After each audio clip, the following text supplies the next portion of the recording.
dee tahdiid fara badan iyo cagajugleyn fara badan oo ay ka mid ahayd meeshan yaa saad soo gashay inankaaga yar waad kibirsan tahay somaliland ma tihid cadowgii somaliland baa tahay shaar kuleeg baan kuu xidhi doonaa arrintaasi waxay ahayd maanta waxaanu booqanay wariyaasha ku xidhan CID-da anigii iyo xildhibaan maxamed abiib hawshii markaanu soo dhamaysanay aanu doonayna inaanu soo baxno ayaa waxaa naga horyimi taliyaha ciidanka bilayska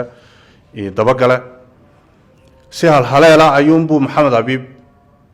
hanjabaad iyo tahdiid ugu bilaabay dabeeto waxaan isnay dhowr jeer dhexgala wax kameeya taliyuhuna muu dhagaysanin hanjabaad markii dambe waxaan isku daynay maxamed abiib oo isna aada u cadhooday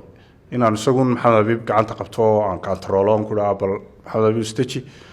dee tahdiid fara badan iyo cagajugleyn fara badan oo ay ka mid ahayd meeshan yaa saad u soo gashay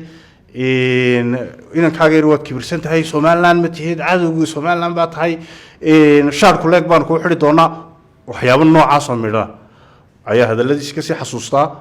oo tahdiidaasa aniga qudhaydu aad baan u yaabay oo muddo dheer oo 20 sannadood in ku dhowoon garsoor ku dhex jiray intaasoo taliya ciidan oo bilays iyo kala duwan nagu soo mareen weligay wax sidaan u dhaqmaya ma arkin waxaad moodaa mas-uuliyaddii hoggaankii ciidanka dee way ka baxsanayd qof mas-uul siduu u dhaqmi lahaa waxaa kaloo isweydiinayaa dadkii xildhibaanada ahaa ee mas-uuliyiinta ahaa marka saa loola dhaqmayo dee dadkii masaakiinta ahaa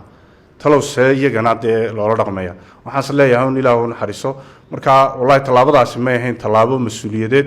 taliyaha bilayskana waxaan usoo jeedin lahaa inuu waxyaabaha noocaas oo kala aanay mar dambe dib u dhicin intaa waxyaabihan goobjooga ka ahaa taasi ka mid ahaa